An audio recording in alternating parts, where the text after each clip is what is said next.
जय हिंद दोस्तों, स्वागत है आपका आपके अपने YouTube channel the study ocean पर। दोस्तों, आज हम लोग इंडियन ज्योग्राफी का चौथा क्लास लेने वाले हैं। और दोस्तों, इस क्लास में हम लोग जो पिछले क्लास में भारत के पड़ोसी देश को स्टार्ट किए थे उसी क्लास को आगे बढ़ाते हुए ये उस वीडियो का दूसरा पार्ट है। यानी कि दोस्तों, हम लोग भारत के पड़ोसी देशों के बारे में अध्ययन कर रहे हैं जो हमारे एग्ज़ाम के नज़र से इम्पोर्टेंट फैक्ट हैं, उनके बारे में हम लोग समझ रहे हैं। तो दोस्तों, भारत के 7 पड़ोसी देश हैं जो स्थलीय सीमा से बॉर्डर लगाते हैं, जिनमें पाकिस्तान, अफगानिस्तान और चीन के बारे में हम लोग पढ़ चुके हैं। इसके अलावा नेपाल, भूटान, म्यांमार और बांग्लादेश, ये 4 देशों के बारे में आज हम लोग अध्ययन करने वाले हैं। दोस्तों, एक रिक्वेस्ट है आप लोगों से कि आप लोग पेन और कॉपी लेकर के बैठिएगा और जो भी मैं बताऊंगा उसको नोट डाउन करते हुए चलेंगे दोस्तों, ठीक है। तो चलिए स्टार्ट करते हैं भारत के पड़ोसी देश का सेकेंड पार्ट। तो इसमें दोस्तों हम लोग सबसे पहले भारत का जो बॉर्डर नेपाल के साथ लगता है, तो यहाँ से क्या क्या फैक्ट बनते हैं हमारे एग्ज़ाम के पॉइंट ऑफ व्यू से, उसको हम लोग देखेंगे, ठीक है। चलिए ठीक है। तो भारत और नेपाल की सीमा से जुड़े महत्वपूर्ण फैक्ट है दोस्तों। देखिए, क्लास हम लोगों का स्टार्ट हो रहा है। तो ये हम लोग देखते हैं भारत और नेपाल की सीमा से जुड़े महत्वपूर्ण तथ्य। इसमें देखिए दोस्तों, ये हमारा इंडिया है, प्यारा प्यारा भारत है इंडिया, और यहाँ पर ये नेपाल है। आपको दिखाई दे रहा होगा, ये जो ग्रीन वाला है ये नेपाल है, ठीक है दोस्तों। यहाँ मतलब जो नेपाल है वो 3 तरफ से इंडिया से घिरा हुआ है। ये देखिए, 3 तरफ से नेपाल इंडिया से घिरा हुआ है। और उत्तर की ओर जो नेपाल है यह तिब्बत के साथ सीमा बनाता है। किसके साथ सीमा बनाता है? तिब्बत के साथ। और दोस्तों, तिब्बत जो है वो स्वतंत्र कोई देश नहीं है, बल्कि इस पर चीन का नियंत्रण है, ठीक है। इस पर चीन का नियंत्रण है। तिब्बत पहले एक स्वतंत्र देश हुआ करता था, लेकिन आपको पता होगा कि 1959 में चाइना द्वारा तिब्बत को ऑक्युपाइड कर लिया गया, यानी कि इस पर नियंत्रण कर लिया गया, ठीक है दोस्तों। तो नेपाल उत्तर की ओर तिब्बत यानी कि चीन के साथ सीमा बनाता है, और बाकी 3 ओर से यह इंडिया से घिरे हुए हैं, ठीक है दोस्तों। तो हम लोग पढ़ते हैं इंडिया की नज़र से जो इम्पोर्टेंट फैक्ट होंगे हमारे एग्जाम में जो पूछे जाते हैं। तो ठीक है दोस्तों, आप लोग नोट डाउन करते हुए चलिएगा। जो नेपाल का बॉर्डर है वो इंडिया के साथ 1751 किलोमीटर का बॉर्डर लगता है। एक बात मैं आपको और बताऊं दोस्तों कि यह इंडिया के साथ लगने वाला चौथा सबसे बड़ा बॉर्डर लगाने वाला देश है। आपको पता है, बचपन में MBA किया, पिछले क्लास में हम लोग हिस्ट्री को पढ़े थे। बचपन में MBA किया। अभी थोड़ी लिखने में हाथ नहीं बैठ रहा है। बचपन में MBA किया। तो ब से बांग्लादेश 4096 किलोमीटर का बॉर्डर, फिर च से चीन 3488 किलोमीटर का बॉर्डर, फिर पाकिस्तान 3323 किलोमीटर का बॉर्डर, यानी कि 3323 किलोमीटर का बॉर्डर, और फिर नेपाल के साथ 1751 किलोमीटर। तो नेपाल जो है वो चौथा सबसे लंबा बॉर्डर, अंतर्राष्ट्रीय बॉर्डर इंडिया के साथ लगाता है। तो आज हम लोग यही नेपाल के बारे में पढ़ रहे हैं दोस्तों। मैं बिल्कुल सीक्वेंस से ये नहीं पढ़ा रहा हूँ, बल्कि मैं इंडिया के एक तरफ से बॉर्डर को पढ़ते हुए चल रहा हूँ, ठीक है। यानी हम लोग लेंथ के आधार पर नहीं पढ़ रहे हैं, बल्कि हम लोग सीक्वेंस से पढ़ रहे हैं। जैसे कि सबसे पहले पाकिस्तान के बारे में पढ़ा, फिर अफगानिस्तान के बारे में पढ़ा, फिर चाइना के बारे में पढ़ा, अब नेपाल के बारे में पढ़ रहे हैं। इसके बाद भूटान, म्यांमार और फिर बांग्लादेश के बारे में अध्ययन करेंगे, ठीक है दोस्तों। तो जो इंडिया के साथ नेपाल का बॉर्डर लगता है उसकी लंबाई कितनी है? 1751 किलोमीटर, ध्यान रखेंगे, ठीक है। इसके बाद ये दोस्तों, जो नेपाल है वह देखिए 5 राज्यों से घिरा हुआ है। इधर ये उत्तराखंड है, पश्चिम में उत्तराखंड, दक्षिण में उत्तर प्रदेश और बिहार। यहाँ पर देखिए पश्चिम बंगाल का बॉर्डर थोड़ा सा लगता है, और यही कंफ्यूज करता है हमें एग्जाम में। आपसे पूछा जाता है कि नेपाल के साथ किस राज्य की सीमा नहीं लगती है, तो उसमें मैक्सिमम लोग जो बताते हैं वो पश्चिम बंगाल से कंफ्यूज होते हैं। तो ध्यान रखना है कि पश्चिम बंगाल की सीमा भी नेपाल के साथ लगती है। 5 ऐसे राज्य हैं दोस्तों, ये याद कर लीजिएगा, बहुत इंपॉर्टेंट है ये। 5 ऐसे राज्य हैं जो नेपाल के साथ बॉर्डर शेयर करते हैं, ठीक है। इधर पश्चिम में देखिए उत्तराखंड है, और पूर्व में देखिए यहाँ पर ये सिक्किम है, यहाँ पे ये सिक्किम है, और यहाँ पर देखिए ये उत्तराखंड है, ठीक है। तो 2 तो ये हो गए, बाकी दक्षिण की ओर देखिए ये 3, ये उत्तर प्रदेश, ये बिहार, और इसके यहाँ पर ये देखिए पश्चिम बंगाल, येलो कलर वाला, ठीक है दोस्तों, यहाँ पे पश्चिम बंगाल। तो उत्तराखंड, उत्तर प्रदेश, बिहार, पश्चिम बंगाल और सिक्किम, ये सबसे ज़्यादा बार पूछा जाता है नेपाल के साथ बॉर्डर। तो ये आप बिल्कुल याद कर लेंगे। और याद कैसे होगा? बार बार मैप देखने से याद होगा दोस्तों। तो आप लोगों से एक रिक्वेस्ट है कि आप लोग अपने स्टडी टेबल के पास, यानी कि जो आपका स्टडी रूम है, वहाँ पर आप लोग एक इंडिया का मैप, अच्छा इंडिया के 2 मैप होते हैं, इन दोनों को आप लोग रख लेंगे अपने स्टडी रूम में। एक इंडिया का पॉलिटिकल मैप होता है, एक इंडिया का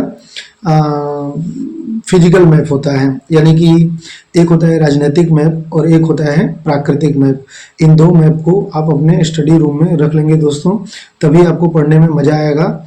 और जो भी मैं बताऊं उसको अपने मैप में ज़रूर देखें कि वह कहाँ पर है, तभी पढ़ने में मज़ा आएगा आपको। नहीं तो मैं पढ़ाता जाऊंगा, आप पढ़ते जाएंगे, फिर धीरे धीरे धीरे धीरे बोरिंग सा लगेगा। लेकिन यह इंटरेस्टेड तब बनेगा जब आप भी अपने स्तर पे मेहनत करें, आप भी मैप में देखें, चीज़ों को ढूंढें। यकीन करिए अगर आप इतना करेंगे तो आपको ज्योग्राफी में बहुत मज़ा आने वाला है, और ज्योग्राफी के 100% क्वेश्चन आपसे सॉल्व होंगे। बस आप लोग मैप जरूर बनाइए, और कॉपी में भी संभव हो तो अपनी नोटबुक में भी मैप बनाते हुए चीज़ों को लोकेट करते हुए चलिए, ठीक है। तो ये इम्पोर्टेंट फैक्ट था। अब देखिए इसमें हम लोग जितना भी इम्पोर्टेंट फैक्ट है परीक्षा की दृष्टि से, उसमें हम लोग समझते हैं। जैसे एक तो हमने देख लिया, जो बॉर्डर लगता है वो 1751 किलोमीटर, ये आप लोग याद रखेंगे। इसके अलावा दोस्तों आपको पता है, आपने बचपन में पढ़ा होगा कि नेपाल ऐसा देश है जो कभी भी किसी देश का गुलाम नहीं बना था। तो वास्तव में इसकी कहानी मैं बताता हूँ दोस्तों आप लोगों को। देखिए कहानी क्या है वो समझिए थोड़ा सा। तो वास्तव में दोस्तों चलिए आइए हम लोग देखते हैं नेपाल के साथ जो भी हमारे इम्पोर्टेंट फैक्ट हैं, ठीक है। तो सबसे पहले ध्यान से समझिएगा कि भारत के साथ जो नेपाल की सीमा है वो 1751 किलोमीटर, ये मैंने अभी बताया था आपको, तो इसको याद कर लेंगे 1751 किलोमीटर, ठीक है। अब आप लोगों ने बचपन से ही ऐसा पढ़ा होगा कि नेपाल ऐसा देश है जो कभी भी किसी देश का गुलाम नहीं रहा है। तो आइए देखते हैं कि ये क्यों नहीं गुलाम रहा। देखिए दोस्तों, नेपाल जो है वो एक पर्वतीय देश है। यहाँ से हिमालय पर्वत श्रेणी आगे आप पढ़ेंगे हिमालय के बारे में। तो हिमालय पर्वत श्रेणी, अच्छा पर्वत और पर्वत श्रेणी क्या होता है? कोई एक होता है तो वो पर्वत होता है। देखिए जब कोई ऐसा एक पर्वत होगा, पर्वत आपने देखा होगा, अगर वास्तव में नहीं देखा होगा तो मूवी वगैरह में देखा होगा पर्वत पहाड़ क्या होता है, तो अभी समझिए ये पर्वत हो गया।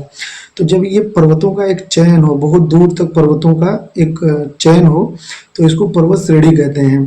तो दोस्तों यहाँ पर नेपाल में 3 पर्वत श्रेणियाँ हैं, ये हिमालय के ही 3 पार्ट हैं, ठीक है। ये 3 पर्वत श्रेणियाँ हैं। सबसे उत्तर वाले को क्या कहते हैं? बृहद हिमालय कहते हैं या महान हिमालय कहते हैं। मध्य वाले को क्या कहते हैं? लघु हिमालय कहते हैं। और सबसे दक्षिण वाले को क्या कहते हैं? शिवालिक हिमालय कहते हैं। तो हिमालय की 3 श्रेणियां हैं और नेपाल से तीनों ही श्रेणियां जाती हैं।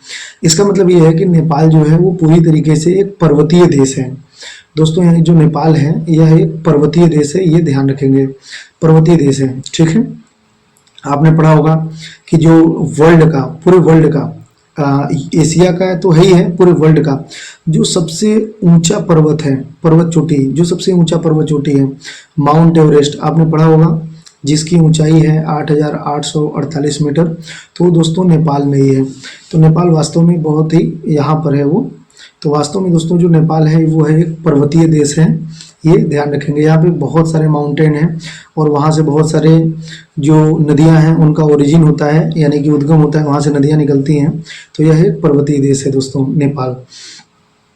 तो हुआ ये कि जब अंग्रेज इंडिया पे अपना नियंत्रण स्थापित कर लिए, धीरे धीरे इंडिया को गुलाम बना लिए, तो वो नेपाल की ओर बढ़े, यानी कि वो आगे बढ़े और नेपाल के राजा के साथ ब्रिटिश सरकार का युद्ध हुआ। मतलब यहाँ तो दोस्तों नेपाल जो है वो है पर्वतीय देश है और हिमालय की तीनों श्रेणियाँ यहाँ से जाती हैं। तो यहाँ जो ब्रिटिश सरकार थी ब्रिटिश सरकार ने जब इंडिया पर नियंत्रण स्थापित कर लिया तो वो नेपाल की ओर आगे बढ़ी। और नेपाल के राजा, जो नेपाल के राजा थे, नाम इम्पोर्टेंट नहीं है, नेपाल के राजा और ब्रिटिश गवर्नमेंट, नेपाल के राजा और ब्रिटिश गवर्नमेंट के मध्य 1814 से लेकर के 1814 से लेकर के 1816 के मध्य, 1814 से लेकर के 1816 तक दोस्तों आंग्ल नेपाल युद्ध हुआ था। दोनों के मध्य एक भयंकर युद्ध हुआ था, मतलब बहुत लंबे समय तक युद्ध चला था, जिसे आंग्ल नेपाल युद्ध के नाम से जाना जाता है, 1814 से लेकर के 1816 तक। फिर 16 में क्या हुआ, इन दोनों के मध्य समझौता हो गया, ठीक है, ब्रिटिश सरकार के बीच में और नेपाल के राजा के बीच में, जिसे इतिहास में सुगौली की संधि कहा जाता है। और ये बहुत इम्पोर्टेंट है, बहुत इम्पोर्टेंट है, ये आप याद कर लेंगे, परीक्षा में बार बार पूछा जाता है। सुगौली की संधि कब हुई थी, सुगौली की संधि कब हुई थी?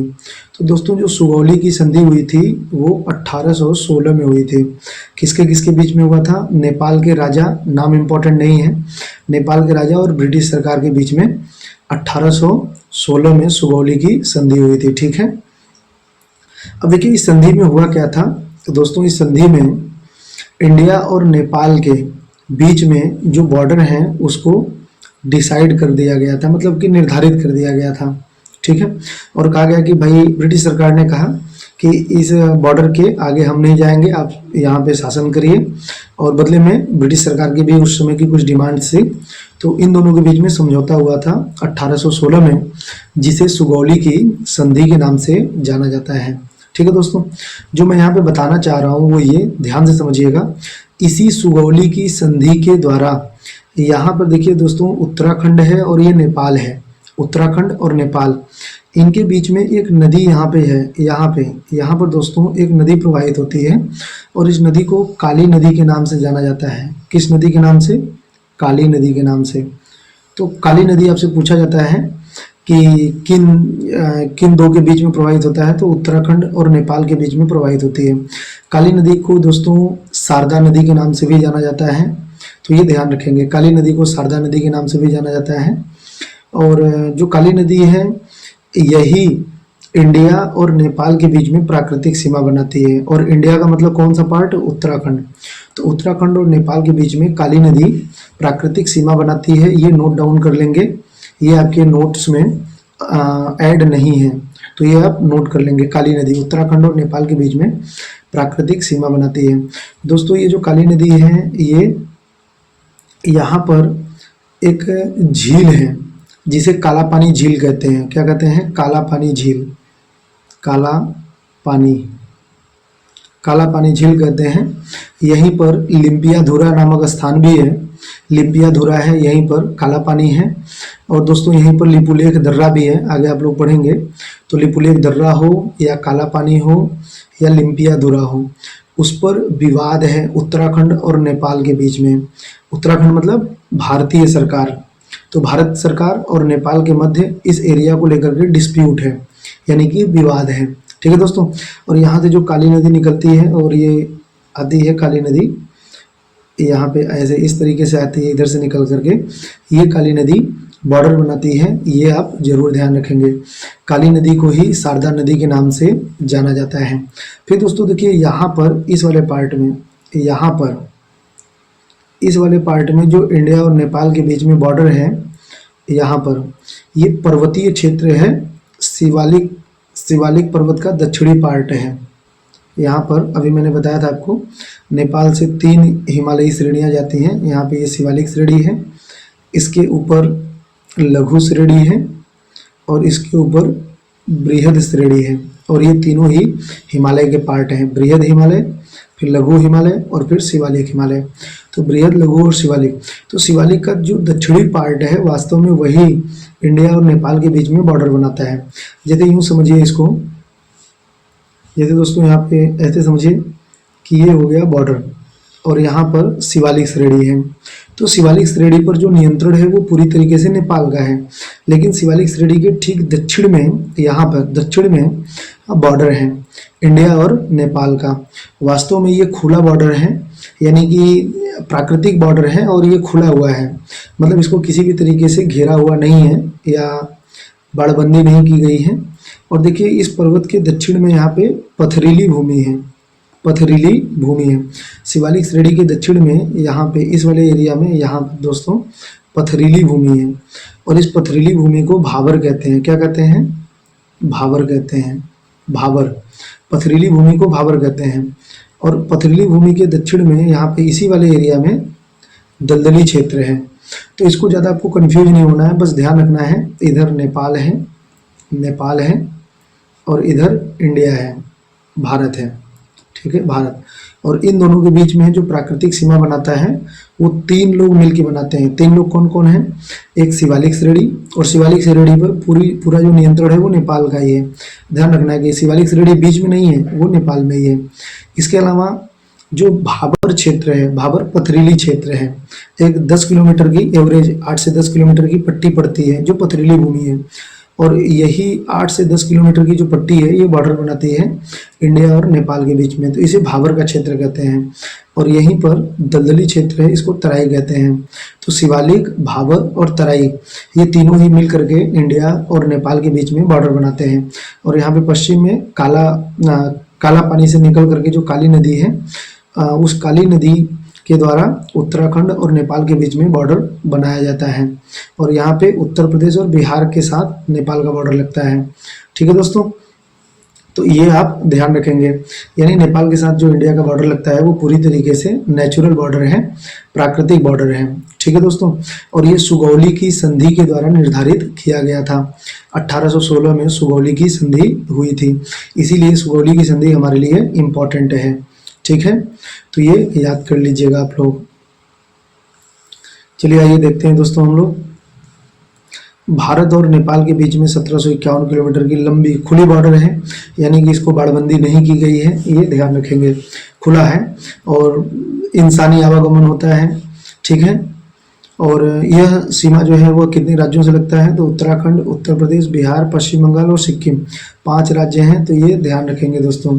और इसमें एक चीज़ ध्यान रखेंगे, जो पश्चिम बंगाल है ये कन्फ्यूजन क्रिएट करता है, तो पश्चिम बंगाल ध्यान रखेंगे। बाकी उत्तराखंड, उत्तर प्रदेश, बिहार और सिक्किम ये तो याद रहता है, पश्चिम बंगाल ध्यान रखिएगा आप लोग। ठीक है, 1816 में हुई सुगौली की संधि ईस्ट इंडिया कंपनी के बीच में हुआ था और नेपाल के बीच में हुआ था, तो कि उसी संधि के द्वारा यह बॉर्डर डिसाइड किया गया था 1950 में। अच्छा, यहाँ पे ध्यान रखिएगा कि जब इंडिया आज़ाद हुआ तो उसने नेपाल के साथ एक संधि किया था 1950 में, ये ध्यान रखेंगे, शांति समझौता हुआ था ये, और इसमें ये डिसाइड किया गया था कि दोनों देश एक दूसरे के देश में मुफ्त वीज़ा के साथ आ जा सकते हैं।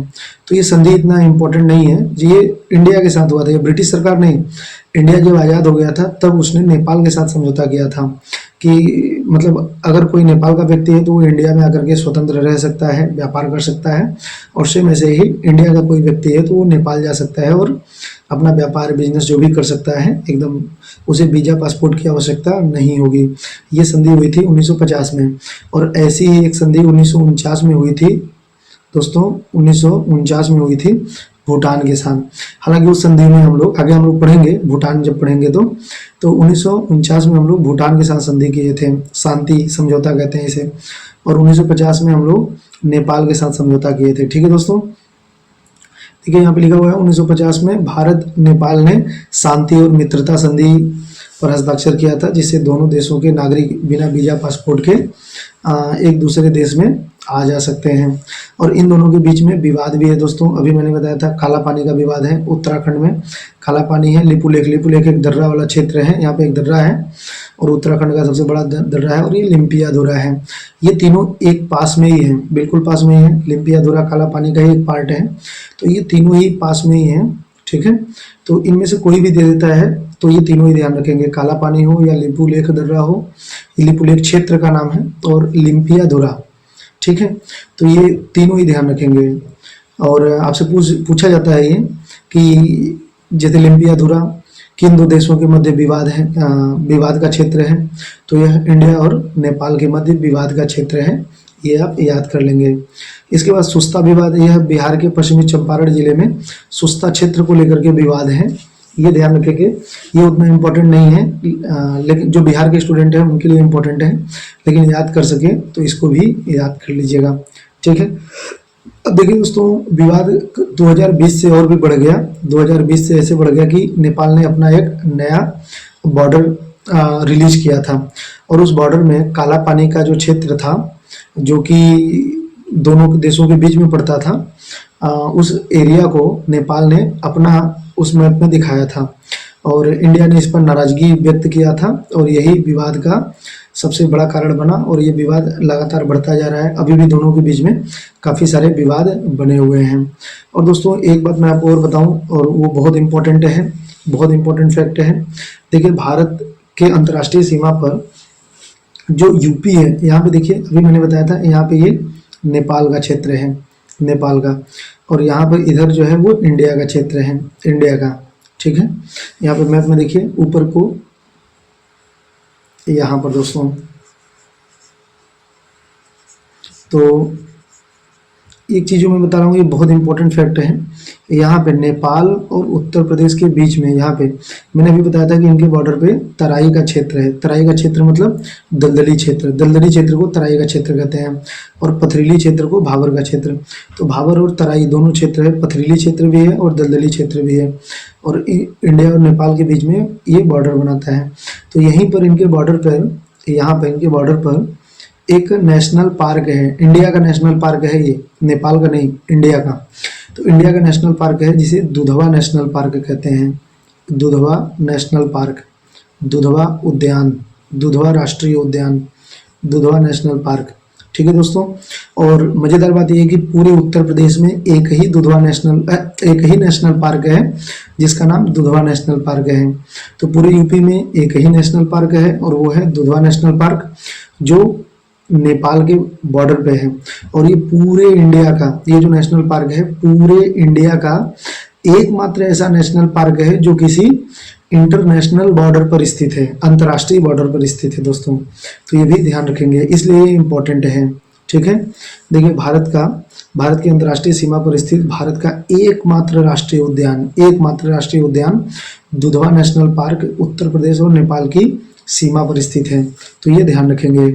और ये इंडिया में मतलब जो यूपी है वह लखीमपुर खीरी डिस्ट्रिक्ट है, तो लखीमपुर खीरी डिस्ट्रिक्ट के अंतर्गत ये आता है दुधवा नेशनल पार्क, ठीक है दोस्तों। अब अगला हम लोग पढ़ते हैं भूटान के बारे में। यहाँ पे ये देखिए, ये भूटान देश है, आप लोग देख पा रहे होंगे, ये इंडिया का मैप है और भूटान यहाँ पे है, ठीक है, भूटान। तो भूटान के बारे में, भारत और भूटान की सीमा से जुड़े महत्वपूर्ण तथ्य हम लोग देखते हैं। तो भूटान के साथ दोस्तों छोटा सा बॉर्डर लगता है 699 किलोमीटर का। हालांकि इंडिया के साथ जो सबसे छोटा इंटरनेशनल बॉर्डर लगता है वो 106 किलोमीटर का बॉर्डर अफगानिस्तान के साथ लगता है, अफगानिस्तान के साथ। तो ये भूटान के साथ 699 किलोमीटर का बॉर्डर है, ठीक है। और मैंने आपको बताया था कि 1949 में इंडिया और भूटान के बीच में संधि हुआ था, एक समझौता हुआ था, जिसमें दोनों के बीच में मित्रता की संधि हुई थी। दोनों ने एक दूसरे के ऊपर भरोसा जताते हुए एक दूसरे से मित्रता की। और यहाँ पर भी वही है कि बिना वीजा पासपोर्ट के दोनों ही देशों के नागरिक एक दूसरी जगह पे आ जा सकते हैं, ठीक है दोस्तों। अब यहाँ पे जो इम्पोर्टेंट फैक्ट है वो ये कि इस संधि के द्वारा, जो 1949 में संधि हुई थी, इसके द्वारा जो भूटान है इसका सैन्य मामला, जो भूटान है इसका सैन्य मामला है वो इंडिया देखेगा, ऐसा दोनों के बीच में समझौता हुआ था। मैं फिर से रिपीट कर रहा हूँ, 1949 में भूटान और इंडिया के बीच में एक समझौता हुआ था, शांति समझौता। और इस समझौते में ये भी था कि जो भूटान का सैन्य मामला होगा, यानी आर्मी वाला मामला होगा, वह इंडिया मैनेज करेगा। हालांकि यह समझौता 2007 तक चलता रहा। 2007 में भूटान ने मतलब इस संधि से कुछ चीज़ों को वापस ले लिया, जैसे कि सैन्य वाला मामला। तो अभी भी सैन्य मामला इंडिया देखता है, लेकिन भूटान के पास भी अब अपनी आर्मी है। इसके पहले भूटान के पास अपनी कोई आर्मी नहीं हुआ करती थी, वह इंडिया की आर्मी के ऊपर डिपेंड था, ठीक है दोस्तों। तो ये ध्यान रखेंगे। और जैसा कि आप लोगों ने देखा था डोकलाम विवाद, है ना, किसके साथ हुआ था? इंडिया और चाइना के मध्य। डोकलाम विवाद। वास्तव में दोस्तों यह भूटान और चीन का मामला था, भूटान और चीन का मामला था, लेकिन भूटान का जो सैन्य मामला है वो इंडिया देखता है, इसलिए इंडिया ने यहाँ पे हस्तक्षेप किया था। देखिए 2000, ये कहानी मैं बताता हूँ आपको, 2017 की बातचीत है। 2017 में क्या हुआ कि जो चाइना है, चाइना, तो चाइना ने अपनी आर्मी जो है वो भूटान के क्षेत्र में लगा दिया था। और क्यों लगा दिया था? क्योंकि वो यहाँ से एक सड़क मार्ग बना रहा था, यहाँ से एक सड़क मार्ग बना रहा था, सड़क बना रहा था, और जिसका भूटान ने उस पर ऐतराज़ जताया था, क्योंकि जो डोकलाम वाला मामला है वह विवादित क्षेत्र था भूटान और चाइना के बीच में। तो भूटान का क्षेत्र था वो, तो भूटान ने इसमें इंडिया से मदद मांगी और इंडिया की आर्मी यहाँ पर गई थी 2017 में, और फिर चाइना ने इस काम को रोक दिया और चाइना की जो आर्मी थी वो पीछे हट गई। तो ये डोकलाम विवाद था दोस्तों। पूछा जा सकता है आपसे, डोकलाम विवाद 2017 में किसके किसके बीच में हुआ था डोकलाम विवाद? वैसे ये जो विवाद था वो भूटान और चाइना का था, लेकिन इंडिया ने यहाँ पर हस्तक्षेप किया था। हस्तक्षेप क्यों किया था? क्योंकि भूटान का जो सैन्य मामला है वो इंडिया मैनेज करता था। ठीक है, तो ये ध्यान रखेंगे, अभी भी काफ़ी हद तक इंडिया मैनेज करता है उसको। ठीक है, यहाँ पे देखिए भूटान है। अब एक चीज़ और मैं बताऊँ आपको कि भूटान से हमारे कौन कौन से स्टेट लगते हैं। तो इधर से ये सिक्किम है, यहाँ पे ये सिक्किम है, और इधर अरुणाचल प्रदेश है दोस्तों, यहाँ पे ये अरुणाचल प्रदेश है। तो सिक्किम हो गया, अरुणाचल प्रदेश हो गया, और दो स्टेट इधर नीचे को हैं, एक वेस्ट बंगाल है यानी कि पश्चिम बंगाल है, और एक असम है। तो सिक्किम, अरुणाचल प्रदेश, वेस्ट बंगाल और असम, ये चार राज्य भूटान के साथ सीमा बनाते हैं। यहाँ पे देखिए, आप देख पा रहे होंगे, यहाँ पर ये भूटान है, ये भूटान है। उत्तर की ओर इसका बॉर्डर चाइना के साथ लगता है। अब यहाँ पे देखिए, इधर जो है सिक्किम, सिक्किम के साथ इसका बॉर्डर लगता है, ये सिक्किम है, सिक्किम। तो इधर ये सिक्किम के साथ बॉर्डर शेयर करता है, सिक्किम के साथ। और यहाँ दक्षिण में देखिए, ये जो है ये पश्चिम बंगाल है, दक्षिण की ओर यहाँ पे ये पश्चिम बंगाल है। तो सिक्किम हो गया, पश्चिम बंगाल हो गया, यहाँ पर ये असम है, ये देखिए ये असम है, तो असम हो गया, और यहाँ पे अरुणाचल प्रदेश है। तो ये चार स्टेट हो गए, सिक्किम, ये सिक्किम हो गया, सिक्किम, और यहाँ पे पश्चिम बंगाल, यहाँ पे असम, और यहाँ पे अरुणाचल प्रदेश। अगर इसमें आपको नहीं समझ में आ रहा होगा तो आप अपने मैप में देखिए, अपने घर पर एक मैप जरूर लगाइए। मैंने अभी आपसे रिक्वेस्ट किया था, फिर से आपसे रिक्वेस्ट कर रहा हूँ कि आप लोग अपने घर में जहाँ पे आपका स्टडी रूम है वहाँ पर मैप जरूर लगाएं और उसको बार बार स्टडी करें दोस्तों, क्योंकि एक बार अगर आपके दिमाग में मैप सेट हो जाता है, जो कि बहुत आसान है, और ये रटने से नहीं होगा, ये बार बार मैप को देखने से होगा। एक बार अगर आपके दिमाग में मैप बैठ गया तो इतिहास, भूगोल, संविधान, अर्थव्यवस्था, जितने भी सब्जेक्ट आप पढ़ते हैं सब काफ़ी इंटरेस्टेड लगता है, आसान लगता है, क्योंकि सारे एरिया को आप पहचानते हैं। तो चाहे हिस्ट्री हो, चाहे पॉलिटी हो, चाहे ज्योग्राफी हो, चाहे इकोनॉमी हो, सारी चीज़ों को आप बहुत अच्छे से याद कर पाते हैं दोस्तों। बहुत हेल्पफुल होता है अगर दिमाग में मैप है तो, इसलिए मैप को लगभग याद करने की कोशिश करिए, कौन सा स्टेट किधर है। ठीक है, चलिए तो देखते हैं भूटान के बारे में। भारत और भूटान की सीमा 699 किलोमीटर की सीमा लगती है। यह पश्चिम बंगाल, असम, अरुणाचल प्रदेश और सिक्किम राज्यों से लगी हुई है। भारत और भूटान के बीच 1949 में भारत भूटान मित्रता की संधि हुई थी। 2007 में इस संधि में संशोधन किया गया और भूटान थोड़ा सा ज़्यादा स्वतंत्र हो गया। और भारत और भूटान की सीमा पर चीन का प्रभाव रोकने के लिए 2017 में डोकलाम विवाद हुआ था, अभी मैंने आपको बताया था। भारतीय सेना और भूटान के रॉयल आर्मी के बीच घनिष्ठ संबंध है। वास्तव में भूटान की आर्मी को जो प्रशिक्षण वाला मामला है वो इंडियन आर्मी ही देखती है दोस्तों।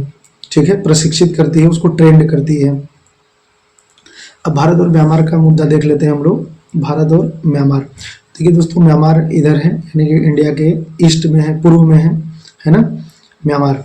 दोस्तों जो म्यांमार है उसके साथ हमारा जो बॉर्डर है, यहाँ पर देखिए ऐसे, यहाँ पे तो जो बॉर्डर है यह एक पर्वत है, यहाँ पे एक पर्वत है और उस पर्वत को कहते हैं अराकान, अराकान पर्वत, अराकान पर्वत श्रेणी। तो यहाँ पर एक पर्वत श्रेणी है, पर्वतों का एक चयन है, पर्वतों का एक चयन है।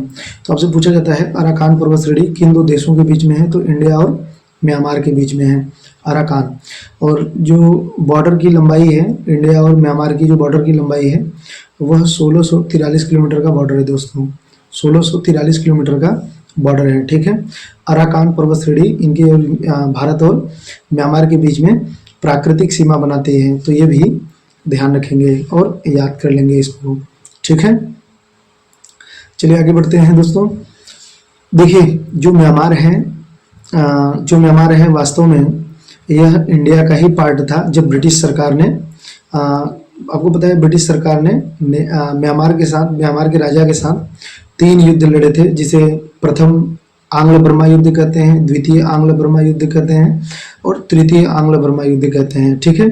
जो प्रथम आंग्ल बर्मा युद्ध हुआ था, जो फर्स्ट आंग्ल बर्मा युद्ध हुआ था वह 1826 में हुआ था, 1826 में।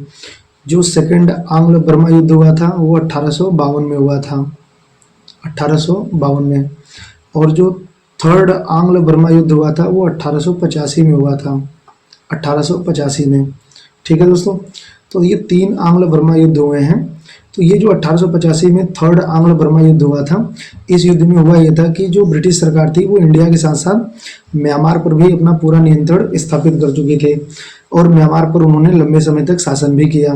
लेकिन बाद में ब्रिटिश सरकार को ऐसा लगा कि म्यांमार पर शासन करने से उनको इनकम कम हो रहा है और प्रशासन का खर्च ज़्यादा आ रहा है, तो इसलिए उन्होंने क्या किया, जब आपको पता है दोस्तों कि 1935 में भारत शासन अधिनियम आया था, ये सब आप पढ़ेंगे आगे, चिंता करने की आवश्यकता नहीं है आपको। 1935 में जब भारत शासन अधिनियम ब्रिटिश सरकार द्वारा पास किया गया, इस अधिनियम में क्या किया गया था, इंडिया पर रूल करने के कुछ बहुत सारे नए तरीके अपनाए गए थे। तो 1935 में भारत शासन अधिनियम लाया गया था ब्रिटिश सरकार द्वारा। इसको यूँ समझिए कि भारत सरकार ने, उस टाइम की जो ब्रिटिश सरकार थी, उसने भारत को रेगुलेट करने के लिए, यहाँ पर कानून व्यवस्था चलाने के लिए उन्होंने एक कानून बनाया था, जो बहुत लंबा चौड़ा कानून था, 1935। और इसी कानून में क्या हुआ था दोस्तों, ध्यान से समझिएगा कि यह जो म्यांमार है इसको इंडिया से अलग कर दिया गया था और स्वतंत्र कर दिया गया था।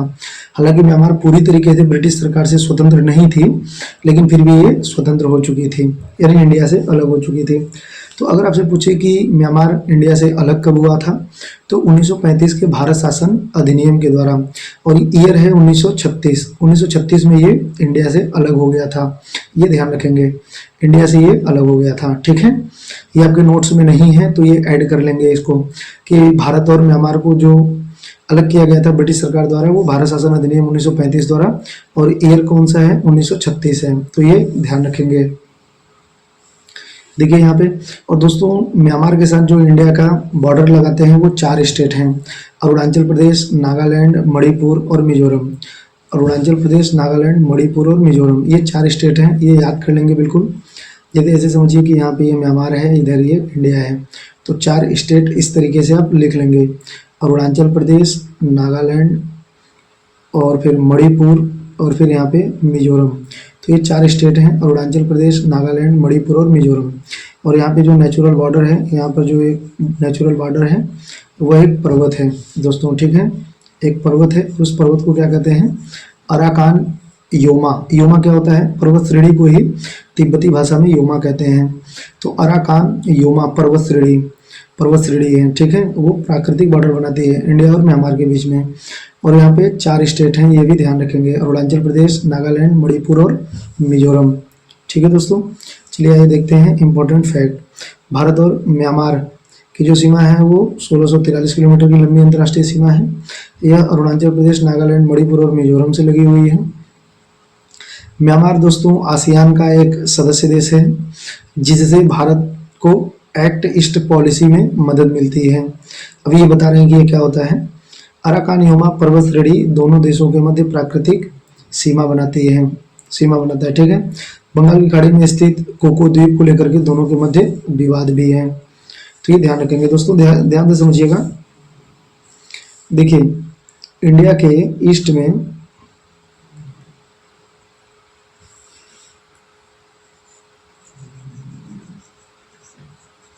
यहाँ ध्यान से समझिए दोस्तों, इंडिया के ईस्ट में, यहाँ इंडिया है तो इंडिया के ईस्ट में इस वाले एरिया में देखिए, यहाँ इतना, ये सब और कुछ ये द्वीपीय देश हैं, ये सब, ये इतना पूरे एरिया में, ये तो जो पूरा एरिया है इसमें पहले 10 थे, अभी एक बढ़ गया है तो 11 देश हैं। तो इनके बीच में अभी मैं बताने नहीं जा रहा हूँ कि कौन कौन से देश हैं दोस्तों। इनके ग्रुप को आसियान कहते हैं। क्या कहते हैं? आसियान कहते हैं। इनके ग्रुप को आसियान, आसियान क्या है, इसका फुल फॉर्म क्या है, ये सब आगे हम लोग समझेंगे, फिलहाल बस याद करिए इसको। इनके ग्रुप को आसियान कहते हैं। क्या कहते हैं? आसियान कहते हैं। तो जो म्यांमार है, और जो म्यांमार है ये आसियान देशों का एक आसियान ग्रुप का एक सदस्य देश है, इंडिया नहीं है, ध्यान रखना है, इंडिया नहीं है। तो म्यांमार जो है इन आसियान ग्रुप का एक सदस्य देश है। और इंडिया की जो पॉलिसी है वो एक्ट ईस्ट पॉलिसी है। Act east policy, act east policy का मतलब होता है कि पूर्व की ओर देखो, मतलब कि हमें यूरोप की ओर ज़्यादा फोकस नहीं करना है, हमें फोकस किधर करना है, इधर अपने पूर्व के देशों के साथ, इनके साथ मित्रता स्थापित करनी है, और इसी को कहा जाता है एक्ट ईस्ट पॉलिसी। तो इंडिया म्यांमार के साथ एक बढ़िया संबंध स्थापित करने का कोशिश करता है ताकि हम अपने एक्ट ईस्ट पॉलिसी को आगे बढ़ा सकें, क्योंकि उनके पास जो है दोस्तों वो नेचुरल रिसोर्सेज बढ़िया हैं, इसके अलावा इनका इकोनॉमी भी काफ़ी अच्छा है। तो इसलिए इंडिया चाहता है कि उनके साथ एक बढ़िया संबंध स्थापित करके रखा जाए, ठीक है। और बंगाल की खाड़ी में ध्यान रखिएगा, बंगाल की खाड़ी में कोको द्वीप है जिसको लेकर के दोनों देशों के मध्य विवाद है। इसके अलावा सीमा से जुड़ी कुछ चुनौतियां भी हैं दोस्तों, जैसे देखिए इधर अभी आपने देखा था कि ये म्यांमार है, और इधर आपने देखा था म्यांमार है, और इधर आपने देखा था कि इंडिया है, ठीक है। तो दोस्तों देखिए वास्तव में ये जो म्यांमार है वह बौद्ध धर्म का बहुल देश है। कौन सा धर्म का बहुल देश है दोस्तों? बौद्ध धर्म का। अभी यहाँ पे सैन्य शासन है, बौद्ध धर्म, पहले यहाँ पे लोकतंत्र चल रहा था, अभी यहाँ पे सैन्य शासन चलता है। तो यहीं पर दोस्तों म्यांमार में ही एक स्थान है रखाइन प्रांत, रखाइन प्रांत है, थोड़ा सा समझ लीजिए कहानी। तो रखाइन एरिया में मुसलमान की संख्या काफ़ी अच्छी खासी थी, मुसलमानों की, और इस एरिया में मुसलमानों और बौद्धिस्टों के बीच में, यानी कि इस्लाम धर्म को फॉलो करने वाले और बौद्ध धर्म को फॉलो करने वाले, इन दोनों के मध्य टकराव की स्थिति हुई, और टकराव की स्थिति हुई, इन मुसलमानों को रोहिंग्या कहते थे। तो इनके बीच में जो म्यांमार सरकार थी, और जो बाकी यहाँ पे आपको पता है कि बौद्ध धर्म का बहुल देश है, तो उन्होंने इनके और इनके बीच में टकराहट की स्थिति हुई, और जो सरकार थी उन्होंने यहाँ पे आर्मी के द्वारा इनको टॉर्चर करना शुरू कर दिया, और दोनों के बीच में काफ़ी झड़प भी हुई थी। तो ये जो रोहिंग्या मुसलमान थे उन्होंने इस म्यांमार को छोड़ करके वो इंडिया की ओर भाग चले, तो उन्होंने बांग्लादेश में और इंडिया में शरण ले रखी है। तो इन्हीं को कहा जाता है रोहिंग्या शरणार्थी, रोहिंग्या मुसलमान। तो ये एक शरणार्थी हैं, और ये अवैध शरणार्थी हैं दोस्तों। ये यहाँ से आ करके इंडिया में बसे हुए हैं अवैध तरीके से, जो कि कई सारी प्रॉब्लम्स भी क्रिएट करते हैं। तो भारत सरकार की पॉलिसी है, अभी भारत सरकार की कोशिश है कि इन रोहिंग्या मुसलमानों को पहचान करके इनको वापस से इनके देश में शिफ्ट किया जाए, ठीक है। इसके अलावा खुला बॉर्डर है, इस एरिया में भी काफ़ी खुला बॉर्डर है। तो म्यांमार के क्षेत्र से काफ़ी नशीली पदार्थ और जो तस्करी है वो सब किया जाता है। इस म्यांमार के क्षेत्र से इंडिया में काफ़ी तस्करी किया जाता है दोस्तों। अब देखते हैं भारत और बांग्लादेश के मध्य जो सीमा है उससे जुड़े जो महत्वपूर्ण तथ्य हैं उनके बारे में देख लेते हैं। तो यहाँ पे देखिए ये जो रेड कलर में दिखाई दे रहा होगा ये बांग्लादेश है, ठीक है ना, बांग्लादेश है दोस्तों। जो बांग्लादेश है इसकी थोड़ी सी मैं कहानी बताता हूँ आपको। देखिए पहले ये पाकिस्तान, यहाँ पे ये पाकिस्तान है, इंडिया है, और ये बांग्लादेश है। ये ब्रिटिश सरकार जो है इन तीनों पर एक साथ रेगुलेट करती थी, तीनों को एक साथ कंट्रोल करती थी। फिर ब्रिटिश सरकार, फिर 1947 में देश आज़ाद हुआ, और जब देश आज़ाद हुआ तो आपको पता है कि इंडिया को दो पार्ट में डिवाइड कर दिया गया। एक पाकिस्तान बना पश्चिम में, और पूर्व में भारत बना। लेकिन मैं आपको बताऊं दोस्तों, जो पाकिस्तान है उसने इंडिया के पूर्व वाले क्षेत्र में भी, यहाँ पर भी एक खंड इधर भी लिया, यानी कि जो पाकिस्तान है वो इंडिया के दो तरफ उन्होंने जमीन ली। एक इंडिया के पश्चिम में और एक इंडिया के पूर्व में। यानी कि देश तो दो बने, इंडिया और पाकिस्तान, लेकिन खंड तीन हुए। ठीक है, एक इंडिया, एक पश्चिमी पाकिस्तान, एक पूर्वी पाकिस्तान। तो इसे उस समय पूर्वी पाकिस्तान कहते थे, पूर्वी पाकिस्तान। और ये पाकिस्तान का ही पार्ट हुआ करता था 1947 से। लेकिन 1947 से लेकर के 1971 तक, 1947 से लेकर के 1971 तक ये देखा गया कि इन दोनों के बीच में खुद टकराहट की स्थिति आ गई। यानी पश्चिमी पाकिस्तान और पूर्वी पाकिस्तान, इन दोनों के बीच में टकराव की स्थिति होने लगी। जो पूर्वी पाकिस्तान था, इसका आरोप था कि यहाँ की जो सरकार है, यानी जो पश्चिमी पाकिस्तान की सरकार है, वह हम लोगों को अनदेखा करती है, हमारे रिसोर्सेज को यूज करते हैं वो अपने फ़ायदे के लिए। तो उन्होंने क्या किया, स्वतंत्रता की मांग कर दी कि हमें पाकिस्तान के साथ नहीं रहना है और हमें स्वतंत्र रूप से एक अलग देश के रूप में स्थापित होना है। और दोस्तों 1971 में इन्हीं दोनों के बीच में गृह युद्ध छिड़ गया, यानी आपस में टकराहट की स्थिति हो गई, जिसके लीडर थे मुजीबुर रहमान। और मुजीबुर रहमान को मतलब बांग्लादेश का राष्ट्रपिता कहते हैं, तो वही मुजीबुर रहमान थे। उन्होंने मतलब इसको लीड किया था। और दोस्तों 1971 में पाकिस्तान ने इस पूर्वी पाकिस्तान को कंट्रोल करने के लिए, पूर्वी पाकिस्तान को कंट्रोल करने के लिए आर्मी का सहारा लिया। उन्होंने बहुत बड़े पैमाने पर यहाँ पे आर्मी भेज दिया और नरसंहार होने लगा। और जब नरसंहार शुरू हो गया तो यहाँ बांग्लादेशी जो शरणार्थी थे या जो लोग थे, वो भाग करके इंडिया में आकर के इंडिया में निवास करने लगे, इंडिया से मदद मांगने लगे। और इसी बीच में 1971 में इसी मुद्दे को लेकर के, शरणार्थी मुद्दों को लेकर के ही इंडिया और पाकिस्तान के मध्य टकराहट की स्थिति हुई और देखते ही देखते दोनों के मध्य वार हो गया 1971 में। तो 1971 में इंडिया और पाकिस्तान के बीच में युद्ध हुआ और इसमें इंडिया जो सपोर्ट कर रहा था वो पूर्वी पाकिस्तान को सपोर्ट कर रहा था, पूर्वी पाकिस्तान को। तो पूर्वी, वास्तव में जो ये लड़ाई थी वो पूर्वी पाकिस्तान और पश्चिमी पाकिस्तान की थी, लेकिन इंडिया के साथ इसका मतभेद हुआ, टकराहट हुई और फिर वो वार हो गया। और इसमें हुआ ये कि इंडिया की जीत हुई। और इंडिया की जीत हुई दोस्तों, तो ये जो पूर्वी पाकिस्तान हुआ, पूर्वी पाकिस्तान एक नए देश के रूप में स्थापित हो गया, जिसे बांग्लादेश कहते हैं। तो वास्तव में बांग्लादेश का जो निर्माण हुआ वो 1971 में हुआ। 1971 से पहले यह पूर्वी पाकिस्तान के नाम से जाना जाता था, ये ध्यान रखेंगे। ठीक है, यहाँ पे देखिए ये बांग्लादेश है दोस्तों, इसके इधर देखिए ये इंडिया है, ये इंडिया है, इधर ये नेपाल है, इधर ये भूटान है। लेकिन बांग्लादेश जो है वह दो देशों के साथ बॉर्डर शेयर करता है, एक तो इंडिया है और इधर नीचे से देखिए, यहाँ पे नीचे से देखिए ये म्यांमार है। तो जो बांग्लादेश है वो दो देशों के साथ बॉर्डर शेयर करता है, एक इंडिया के साथ तीन ओर से तो कह लीजिए 3 ओर से, तो वो इंडिया से ही बॉर्डर शेयर करता है। और यहाँ पर दक्षिण में ये समुद्र है, ठीक है, और यहाँ पर थोड़ा सा ये म्यांमार के साथ बॉर्डर शेयर करता है बांग्लादेश। अब दोस्तों जो इम्पोर्टेंट फैक्ट है वो मैं बताता हूँ। बांग्लादेश का जो निर्माण हुआ वो 1971 में हुआ, ये आप ध्यान रखेंगे। इंडिया के साथ जो सबसे लंबी बॉर्डर है, अंतर्राष्ट्रीय बॉर्डर है, वो बांग्लादेश के साथ ही है। 4096 किलोमीटर का बॉर्डर लगता है, तो ये मोस्ट इम्पॉर्टेंट है, ये ध्यान रखेंगे, बार बार पूछा जाता है। इंडिया और बांग्लादेश के बीच में जो बॉर्डर है उसकी लंबाई कितनी है, 4096।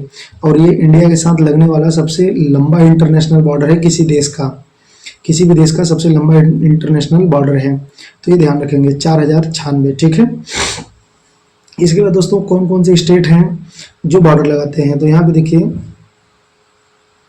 इस ओर जो है वो पश्चिम बंगाल है दोस्तों, ये पश्चिम बंगाल है, इधर पश्चिम बंगाल है। यहाँ पर ये असम है, इस तरीके से असम है, मैं अभी दिखाऊंगा आपको, ये असम है। और यहाँ पर है, इसके असम के नीचे यहाँ पर है मेघालय, यहाँ पे मेघालय। तो पश्चिम बंगाल, असम, मेघालय, यहाँ पे मेघालय है, पश्चिम बंगाल, असम, मेघालय, और यहाँ पे है त्रिपुरा, और यहाँ पे है मिजोरम। तो 5 देश हैं दोस्तों।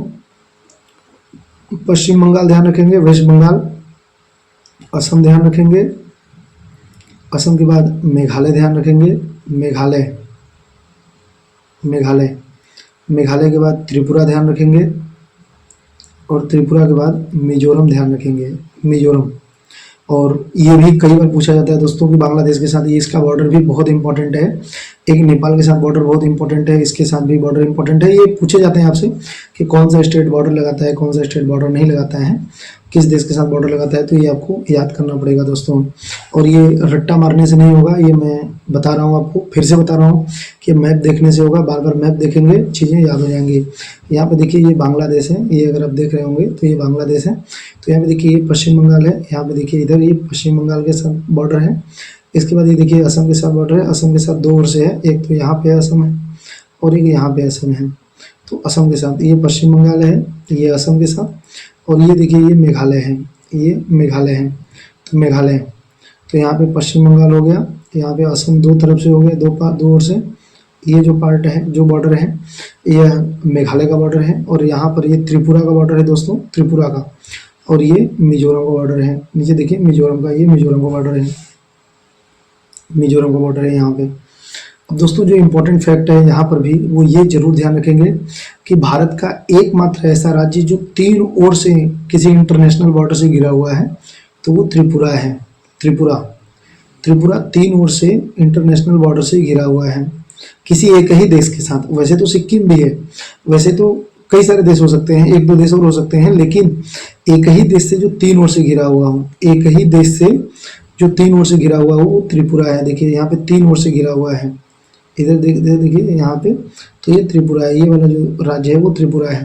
त्रिपुरा की राजधानी अगरतला है, तो ये ध्यान रखेंगे, त्रिपुरा 3 ओर से बांग्लादेश से घिरा हुआ है।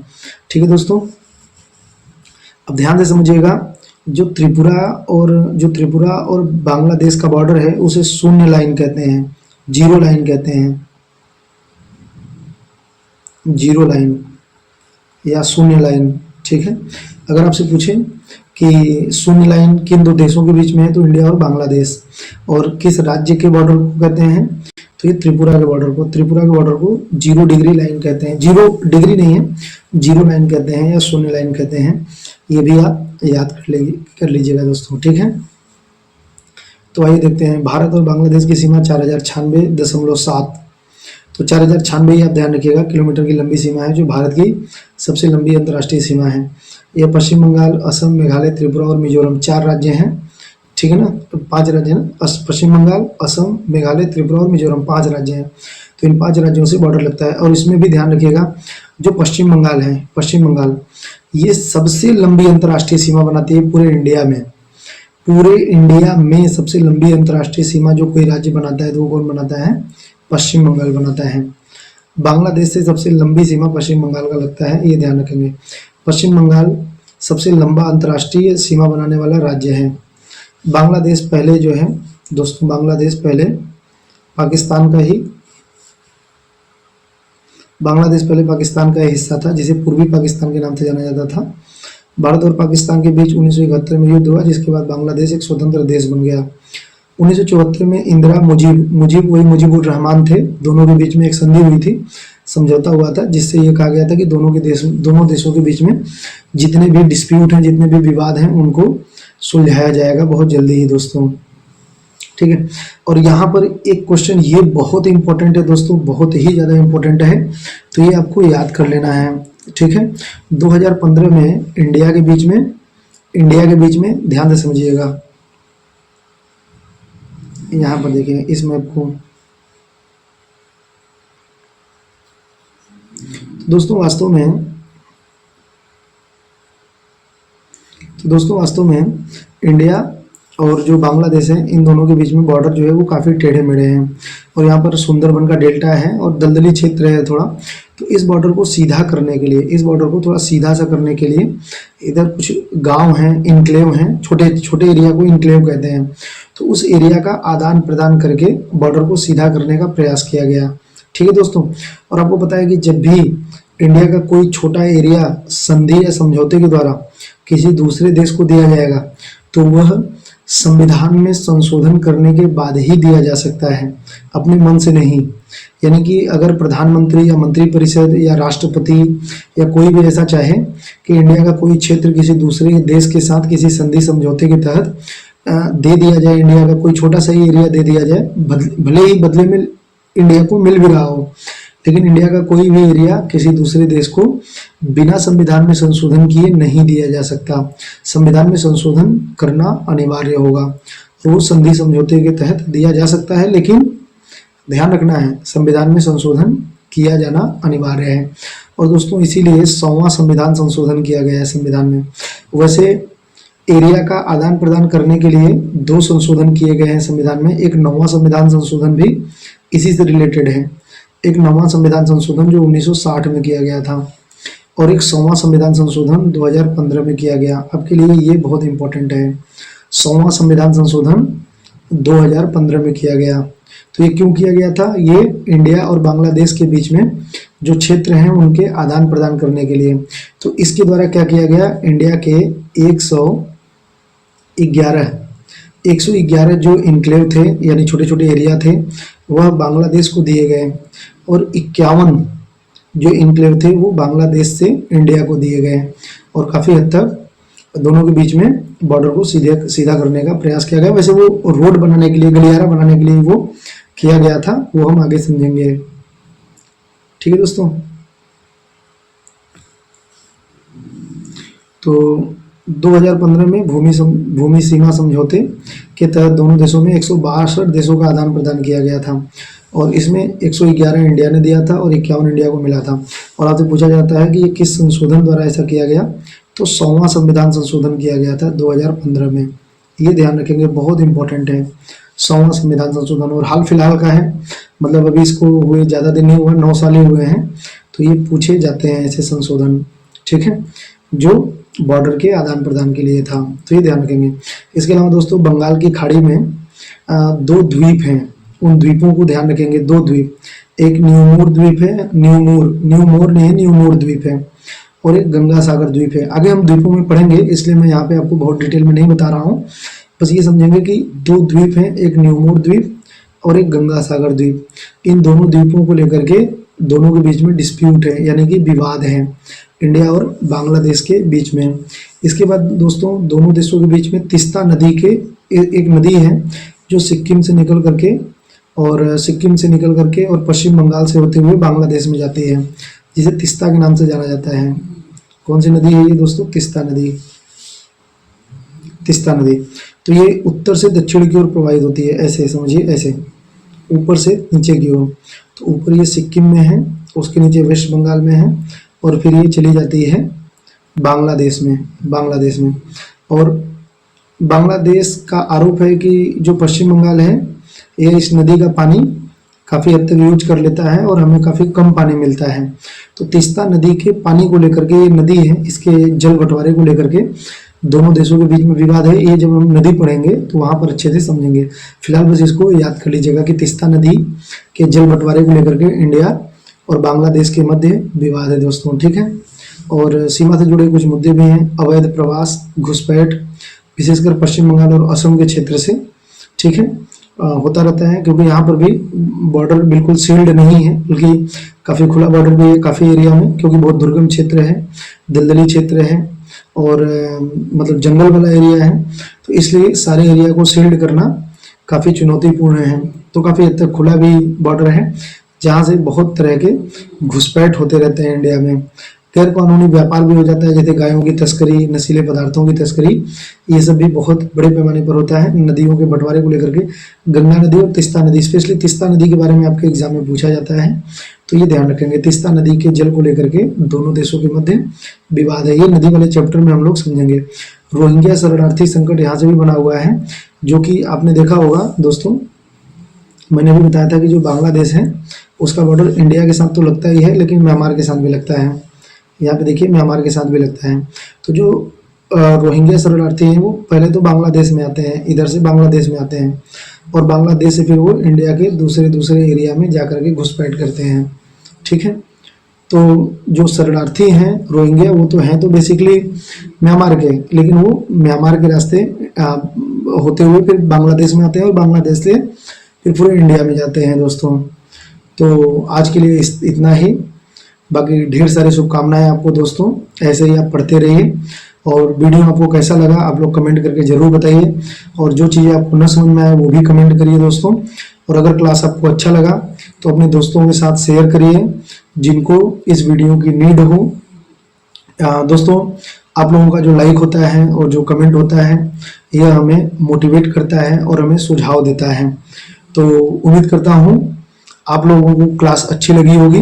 बाकी दोस्तों, जल्दी ही मिलते हैं अगली क्लास में। ढेर सारी शुभकामनाएं हैं दोस्तों। जय हिंद, जय भारत।